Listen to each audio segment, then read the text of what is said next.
Assalomu alaykum hurmatli kuzatuvchilar. Ushbu brifing orqali Kosmik tadqiqotlar va texnologiyalar agentligi O'zbek Kosmos, O'zbekiston Respublikasi Bosh prokuraturasi hamda Ekologiya, atrof muhitni muhofaza qilish va iqlim o'zgarishi vazirligi bilan hamkorlikda mamlakatimizdagi barcha yerdan foydalanuvchilarni maxsus murojaat orqali ogohlantiradi. Har yili respublika hududidagi boshoqli don ekinlardan bo'shagan yer maydonlarida somon poyalari va ularning qoldiqlarini noqonuniy yoqib yuborish bilan bog'liq minglab salbiy holatlar aniqlanmoqda. Bu esa minglab gektar serhosil maydonlarning unumdorligi pasayib, tuproq strukturasining buzilishi, yerlardagi foydali makro va mikro elementlarning yo'q bo'lib ketishi, ekin hududlarining bal boniteti keskin tushishi kabi ayanchli oqibatlarga olib kelmoqda. Tasavvur qilib ko'ring.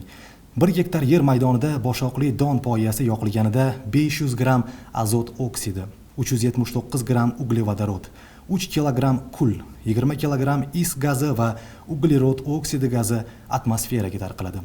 Bu esa toza havoning ifloslanishi bilan birga inson organizmida sil va saraton kasalliklarining kelib chiqishi bilan xavflidir. Hurmatli yerdan foydalanuvchilar, barchangizdan shu kabi noqonuniy holatlarga yo'l qo'ymaslikni so'rab qolamiz va qat'iy talab qilamiz. Mazkur huquqbuzarlik uchun O'zbekiston Respublikasi Ma'muriy javobgarlik to'g'risidagi kodeksining 88-moddasi 3-qismi bilan bazaviy hisoblash miqdorining 10 baravarigacha jarimalar qo'llanilishi hamda yong'in sodir bo'lgan g'alla ekin maydonlarining har 1 gektariga yetkazilgan zarar bo'yicha amaldagi tartib asosida iqtisodiy choralar ko'rilishi, zarar miqdori ko'p bo'lgan taqdirda esa hattoki jinoiy javobgarlikkacha olib kelishi mumkin.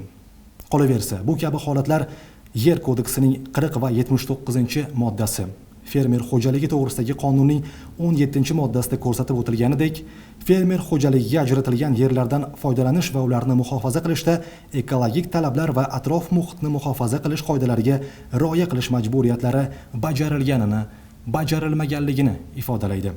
Shu o'rinda qo'sh tirnoq ichidagi fermer va tadbirkorlarga eslatib o'tmoqchimiz.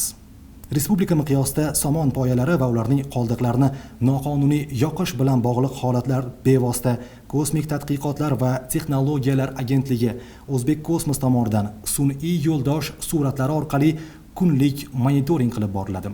Ma'lumotlar esa huquq tartibot organlariga o'z vaqtida taqdim etiladi. Ogoh bo'ling. Mamlakatimizning eng qimmatli resurslaridan bo'lgan qishloq xo'jaligi ekin yerlariga har qanday turdagi zarar yetkazishdan saqlaning. Barcha jarayonlar nazorat ostida. Shu o'rinda yurtdoshlarimizdan shu kabi salbiy holatlarga guvoh bo'lishganida Ekologiya, atrof muhitni muhofaza qilish va iqlim o'zgarishi vazirligining 1207 ishonch raqamlariga qo'ng'iroq qilishlarini so'raymiz. E'tiboringiz uchun rahmat.